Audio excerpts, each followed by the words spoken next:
It gives me great pleasure to welcome onto the CVCT Cardiobrief blog, one of the editors of the CVCT Cardiobrief blog, Milton Packer. In fact, an inspiration for me to develop into a cardiac researcher. When I was a young research fellow, I traveled to the other end of the world and saw a presentation of the Praise 2 trial. Do you remember that, Milton? I remember, yeah. So Milton stood up and gave a very accomplished presentation saying we did Praise 1, a trial of amlodipine in heart failure. And unexpectedly, we found that there was lower mortality in the active arm, which is very good, but that doesn't really count because that wasn't the primary endpoint. It was a made up after the fact analysis. So we decided to repeat it, and we made sure we used the same drug, the same dose, we got the same patients, we did the whole thing in the same way, and it gives me great pleasure to present the results on behalf of, and this went on behalf of the committee of this, the 5 million centers and the whatever result. It doesn't work. It doesn't work at all. There's none of this equivocation of saying, well, maybe they were too young, too old, too tall, too short. Just said it didn't work. Answer, we were just lucky. It was a play of chance before. And I thought that was amazing. And people around me asked me, isn't that amazing? I said, no, it doesn't work. So no, but that is really how to present a trial. I want to be that person. So I've got as close as possible to being that person, which is to interview that person. Milton Packer has run the empagliflozin trial for heart failure. And you've all seen the results of that, no doubt. But I'm trying to extract from him here, for the benefit of young trainees, people who are thinking to getting into research, the story of how he got to choosing to do that trial and what made him design it the way he did. So, Milton, all yours. Well, the story of SGLT2 inhibitors in heart failure is just an amazing story because wasn't that long ago when we thought that all these drugs did was spill glucose into the urine. Yeah. And they were used for the treatment of diabetes, but they were not particularly impressive glucose lowering drugs. But what was impressive in big outcome trials was that they reduced heart failure hospitalizations. But these were in patients with diabetes who didn't have heart failure, but it had almost nothing to do with their glucose lowering effect. But the other thing that came out from the trials in diabetes was a striking effect to reduce renal events. And diuretics don't do that. Interesting. Yeah, it's the other way around, isn't it? Yes. If anything, it's the other way around. I personally never thought that the concept that these drugs were glucose lowering or natriuretics represented any hint as to why they would work in heart failure. So there were 2 trials that were launched to look at heart failure and a reduced ejection fraction. And the first was a trial with the SGLT2 inhibitor dapagliflozin, and that was a trial called DAPA-HF. And the second was a trial that I led, which was a trial of empagliflozin in heart failure with a reduced ejection fraction. And both trials enrolled patients with an ejection fraction of 40% or less, with or without diabetes. So half the patients in both trials did not have diabetes. So what's really interesting, and what I think is so important for our discussion today, is how does one go about designing a trial? This is such an interesting question. So when you publish a trial, people always say, but there should have been another arm with Martians in, or there should be another arm where you hack their leg off, and as though that's the thing you can randomize, or you should have this as the endpoint. actually these are not things done at random. This is something that is actually what you as a trialist do up until the moment the trial starts. The moment the trial starts, your kind of brain, the contribution of your brain really, unfortunately, switches off. You have to have done it before the first patient is randomized. This process takes months. This is not a process accomplished in hours or days or weeks. So typically, I would say the design of a trial takes about 6 months from the time that one envisions what the trial might be to the time when you actually have a protocol that you're comfortable with and a statistical approach that you think will answer some questions that people care about. Let me emphasize 2 broad areas. The first broad area is who should participate in this trial? You know, what should the patient characteristics be? Who should we seek to recruit for participation? And second is, what measures of success do we think are important?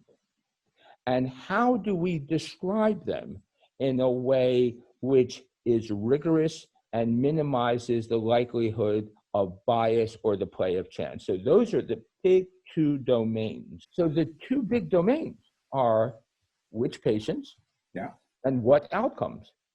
And you might think, oh, that's really easy. Yes. You know, but honestly, it isn't easy. So let's look at the first big dimension, which patients you take. So as I see it, there's sort of 2 axes to it, sort of how severe the disease is, which part of the spectrum, how broad or narrow, and then how much specificity you have, that the only thing they have wrong with them is that condition and not comorbidities. What's really nice about doing trials in chronic heart failure with a reduced ejection fraction is we really know how to define patients who have the disease. They have an established diagnosis of heart failure. They're getting established treatments for heart failure. We have levels of ejection fraction and natriuretic peptides. Here's the thing which is really the point that you mentioned, which is really key, which is how severe the disease. And this is tricky because on the one hand, you would like the trial to be entirely generalizable to every single possible patient who has heart failure with a reduced ejection fraction, realizing that most patients who have heart failure with a reduced ejection fraction may in fact have mild disease and are not at meaningful risk of experiencing an event. So invariably, every single trial specifies what might be referred to as enrichment criteria. These are additional features that patients need to have because we believe it puts them at significant risk of a major outcome. And those are the patients who we want to recruit in the trial if we want to do the trial in a reasonable period of time and a reasonable budget. We specifically wanted to enroll patients who had an ejection fraction of 30% or less. And we therefore said, well, if you have an ejection fraction of 30% or less, then you can get in with an N-terminal pro-BNP of 600. However, if you have an ejection fraction of 31 to 40%, you have to have an N-terminal pro-BNP of 1,000 or 2,500 or 5,000. These are extraordinary levels of natriuretic peptides. And we did that because we wanted to discourage the enrollment of patients with an ejection fraction of 31 to 40%. We wanted to have them participate, but we didn't want them to dominate the trial. So that's how you got the 2 strata of patients. A range of, you covered a realistic wide range of ejection fraction, but you made it biased a bit towards the severe end on the echo, so that probably the distribution was closer to even than lopsided towards the mild, which would otherwise happen. We intended it for it to be lopsided. We wanted 75% of the patients to have an ejection fraction of 30% or less. And guess what? 75% of the patients had an ejection fraction of 30% or less. Very good. How did you go about with the endpoint selection? So the story about the endpoints in this trial is really amazing. So typically in our heart failure trial, when you talk about major outcomes, everyone uses pretty much the same or a variation of the same endpoint, which is the composite of cardiovascular death and heart failure hospitalization. And so that was our primary endpoint, and that was very similar to the primary endpoint used in DAPA-HF and in most heart failure trials in the last 10 to 15 years. That was not a difficult decision because that's a well-established endpoint. Sometimes people do use all-cause mortality, don't they? We have not had a trial with all-cause mortality as the primary endpoint in heart failure for about 15 to 20 years. So is that because we are now seeing an older population with more comorbidities? So the typical heart failure patient has non-cardiovascular causes of death that prevent it showing up? No. The major reason is because we've gotten very good at treating heart failure, so the mortality rates have dropped considerably, and therefore, in order to do an all-cause mortality trial, you would need twice or 2.5 times as many patients than you would if you did a composite endpoint. Academic physicians are experts at delayed gratification. So we're really good at this. So we have no problem designing something that yields a result in 4 years later or 5 years later.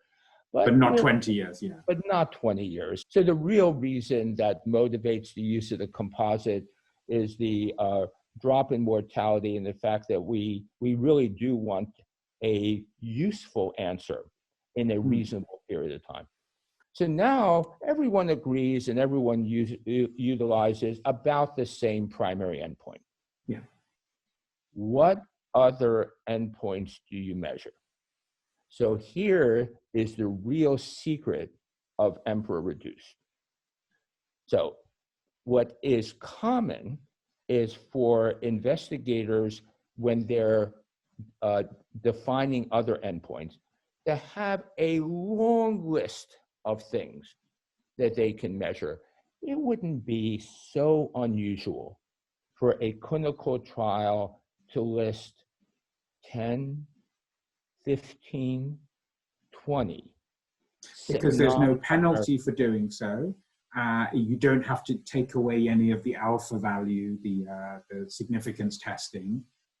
So it's a laundry list of anything you think might be interesting. Well, it is certainly a laundry list, and not everything on the laundry list are things that are interesting. Some things, brutal. So sometimes you put things on your laundry list that you really don't need laundered. And actually, you're not interested, but you kind of feel that, if you don't do it, then people say, why didn't you do that? Create this long list. They can say they pre-specified all these. But here's the secret. If you think that pre-specification of analysis is something magical, then that's easy to game. Because all you have to do is say, oh, you mean a pre-specified analysis counts if I pre-specify it? Well, I'm going to pre-specify 100 analyses. I know of study protocols where I am not joking.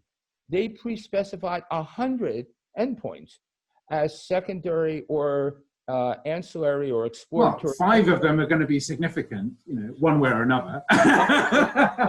You have an enormous multiplicity of comparison problems, and you have, and frankly speaking, I think that represents an intellectually lazy way of designing a trial. You have avoided the need to decide what's important. You have avoided the need to decide what the order of importance is. In order to avoid the problems of multiple comparisons, what a lot of statisticians, and particularly regulatory agencies throughout the world, have said, you have to do a hierarchical analysis. You have to specify not only the endpoints that are non-primary, you have to specify the order in which you're going to analyze them. And if in analyzing them, you don't achieve one of them in the sequence that you specified, then all the ones after that don't count. So there is a very strict way of doing it. So there is a very strict concept of a hierarchy of analyses. Investigators, when they create these hierarchies, have to decide the order. And in deciding the order, they have a very challenging decision to make. Do they rank endpoints higher in the hierarchy because they're important, or do they rank endpoints higher in the hierarchy because they're achievable? Because remember, if they are analyzed in order, your tendency would be to put endpoints that are achievable higher, because the analysis stops. Will stop at that point. Fail. Yeah. However, that means there's a tendency to specify endpoints early that honestly are not all that important. I would say 90% of clinical trials, you're not thinking in advance well enough to know whether all the endpoints will be achieved in a trial which meets its primary. So the trial is a positive trial. It's a very distinctly positive trial. We realized that the secret to thinking about the development of a hierarchy is to make the list short. Interesting, yeah. Because think about it, if you make the list long, then you struggle with how to order it. You're invariably not good at predicting which ones will be achieved.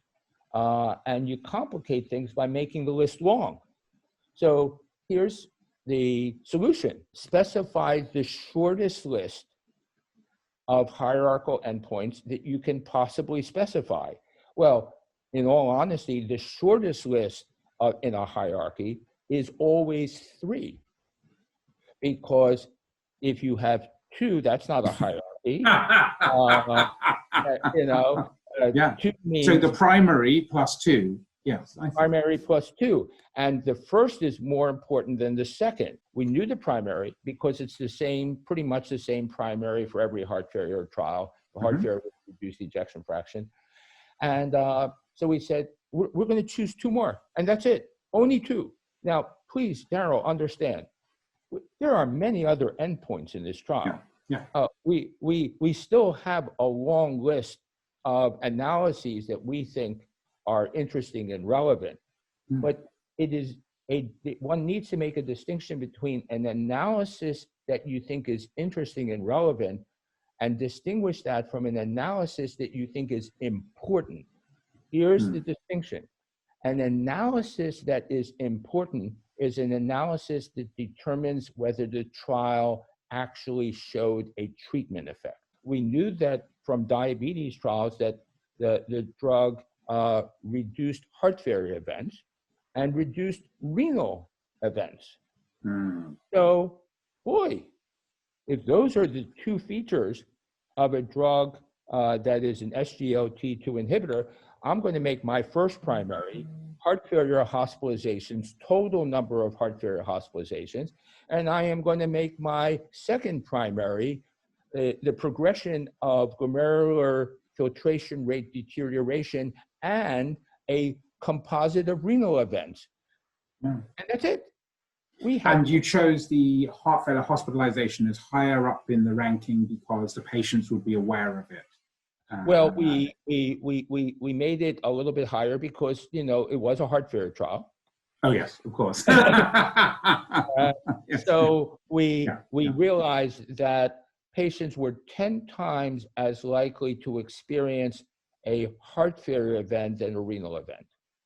Really? So just remind me, what was involved in the renal event then? So it had to be quite a big rise in... Renal event, chronic dialysis, renal transplant, and a profound sustained decline in eGFR, typically equating to what nephrologists refer to as renal death. It's end-stage renal disease. All of these decisions about enrollment criteria, inclusion, exclusion, event rates, the endpoints, everything that we've talked about, all of these decisions are made before the first patient is randomized. Yeah, you have to plan everything in advance. You plan everything in advance with the hope that you've anticipated what might happen, and you understand the effects of the drug well enough, and you know what is important for the patients who enroll in the trial, and you know what is achievable given the history of these drugs in patients with diabetes. So when you put all of that together, we specified 3 endpoints in a hierarchy. Yeah. We achieved all 3 endpoints. I know, yeah. And we achieved all 3 endpoints with effect sizes that range from 25 to 50% reduction in risk, and all of them with a p-value of less than 0.001. No, very impressive. 25% reduction in the primary endpoint, exactly the same as DAPA-HF, by the way, 25%. 30% reduction in total hospitalizations for heart failure, 50% reduction in end-stage renal events. So quite striking, that massive reduction in end-stage renal events. We found an effect size on renal events which was very similar in magnitude to the effect size seen in the diabetes trials on renal events. And a very nice graph, really, really good graph in the paper is figure 3, the one where you show what happens to the renal function. So in the placebo arm, the renal function just very slightly goes downhill gradually with time, whereas in the active arm, there is an early dip, which happens also, I think, with ACE inhibitors and beta blockers. You get that dip. But then you get a preservation so that at the end of the trial, you are better off renal-wise, renal numbers-wise, in the empagliflozin arm than the placebo arm. We wanted to make sure that people understood that. So what we also did was we specified that at the end of the trial, the drug would be withdrawn so that we would get rid of the intrarenal action of the drug, which acts as a confounder for changes in eGFR. And so I think the most interesting analysis of eGFR in the whole manuscript is the analysis of the eGFR before treatment and at the end of the trial, in both cases, not on the drug, And when you do that, that is really, I think, one of the most impressive findings of the trial. The eGFR declined by 4 to 5, which is a very meaningful decline on a population basis in eGFR over time. And it remained totally stable in the empagliflozin group, declined by 0.9. We wanted to get that measurement in all 3,700 patients in the trial. But because that off-treatment measurement was made at the close of the study, and we were closing the study during the pandemic, we were only able to get that off-treatment measurement in 1,000 patients. Now, I understand 1,000 patients is not tiny, but we actually had planned on making that measurement in 3,000 patients, and we couldn't because COVID made risk benefit wasn't right. The other group that everyone is curious about is the big group of patients with heart failure with a preserved ejection fraction. Remember, so that's a tough, what's the word?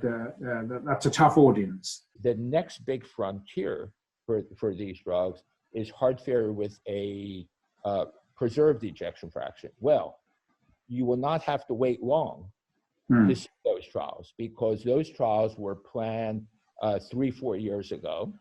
And the first of those trials, called appropriately the Emperor Preserved trial, the Emperor Reduced trial. You might have wondered why we called it Emperor Reduced, and now you know. Yes. Well, you got the idea from the CHARM people. Yes, exactly right. So the CHARM used similar designations. We thought that worked. No, it's a really good thing, because otherwise it will just be extra confusing unnecessarily. Right, then people will wonder what the acronyms stand for. So we've already enrolled nearly 6,000 patients. Wow. And the preserved ejection fraction sister trial with dapagliflozin. Also with heart failure and a preserved ejection fraction that is enrolling between 6,000 and 7,000 patients. We expect both trials to report out their results in the next 12 to 18 months. Okay. We will have altogether across both types of heart failure and 2 different SGLT2 inhibitors, we will have about 20,000 patients randomized in heart failure trials. That's amazing. So Milton Packer, thank you very much for giving up your time for doing this interview. It's a great honor, as always, to speak to you. And we now have I hope the fellows will be enthused and understand better how it is that the trials come about to be the way they are. It's not just random, it's not just rubber stamped from a shelf of a heart failure trial. Thank you very much. Thank you so much, Darrel. Take care. Bye-bye.